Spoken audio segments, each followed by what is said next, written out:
السلام علیکم ناظرین، صادق نیوز میں آپ لوگ کا استقبال ہے۔ چینل پہ نئے ہیں تو چینل کو سبسکرائب کریں، شیئر کریں، کامنٹ کریں۔ ناظرین، غزوہ ہند اور اس سے پھیلی غلط فہمیاں۔ پچھلے کچھ دنوں سے ہندوستان کے کچھ میڈیا چینلز غزوہ ہند کے سلسلے میں زور و شور سے مباحثے چلا رہے ہیں اور یہ تاثر دینے کی کوشش کر رہے ہیں کہ مسلمانوں کے سب سے بڑے ادارے نے ہندوستان کے خلاف جہاد کا فتویٰ جاری کر دیا ہے، جبکہ حقیقت اس کے بالکل برعکس ہے۔ دارالعلوم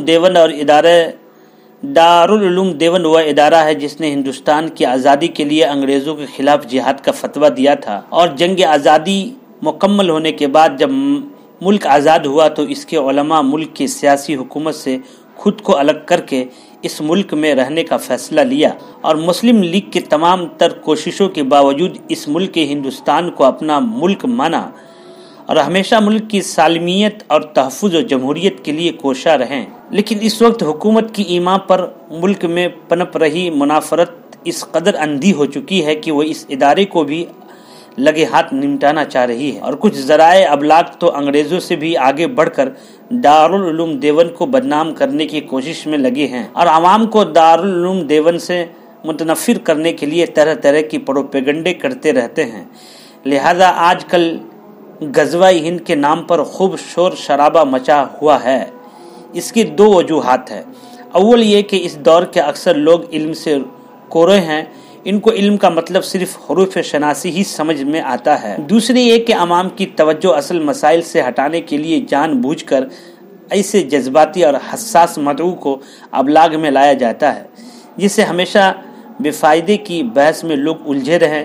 اول تو کسی بھی نظم، نثر، شعر، کویتا، خبر، تقریر کو تب تک سمجھنا مشکل ہوتا ہے جب تک اس کے پس منظر معلوم نہ ہو۔ پس منظر جانے بغیر اگر کسی تحریر یا تقریر تبصرہ کیا جائے گا تو اس کو ہمیشہ غلط مطلب ہی ملے گا۔ فتوے کا مطلب اور حصول فتویٰ کا مقصد جانے بنا لوگ فتویٰ چلانا شروع کر دیتے ہیں اور بات کچھ کا کچھ ہو جاتی ہے۔ جہاں تک غزوہ ہند کا تعلق ہے، اس کے بارے میں علماء کے دو قول ہیں۔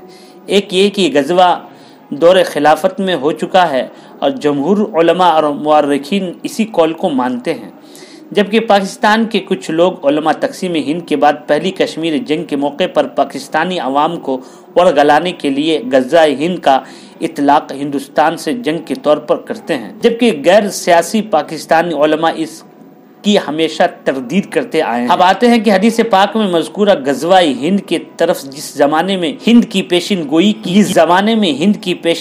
کی گئی، اس زمانے میں ہندوستان نام کی کسی ملک کا وجود نہیں تھا، اور اگر وجود تسلیم بھی کر لیا جائے تو اس خطے میں آج کل افغانستان، پاکستان، بنگلہ دیش بھی آتا ہے کہ آج کل ہندوستان تو 15 اگست 1947 عیسوی کے بعد وجود میں آیا۔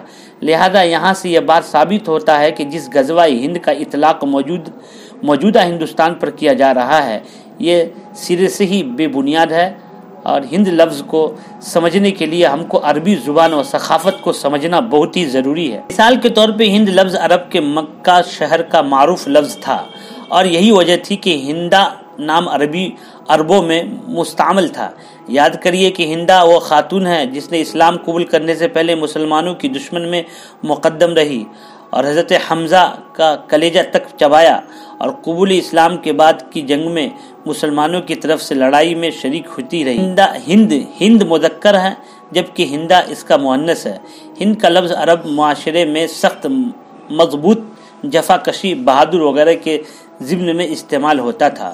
لہذا غزوہ ہند بھی اسی طرف اشارہ کرتا ہے، یعنی ایک ایسی جنگ جو بہت سخت ترین چیلنجز سے بھی ہوئی، اور ظاہر ہے کہ جب جنگ سخت ترین ہوگی تو اس کے فضائل بھی بہت زیادہ ہوں گے، لیکن وہ جنگ ہندوستان کے خلاف ہوگی، اس کا کوئی ثبوت یا جواز نہیں ہے۔ لہذا غلط فہمیوں اور پروپیگنڈوں سے باہر نکلنی چاہیے، اور دارالعلوم دیوبند جیسے مقدس اور خوبصورت اور اہل علم کو بدنام نہ کرے۔ اللہ کے لیے ان سے مسلمان بھی بچے اور غیر مسلم بھی بچے اور بات کو سمجھے۔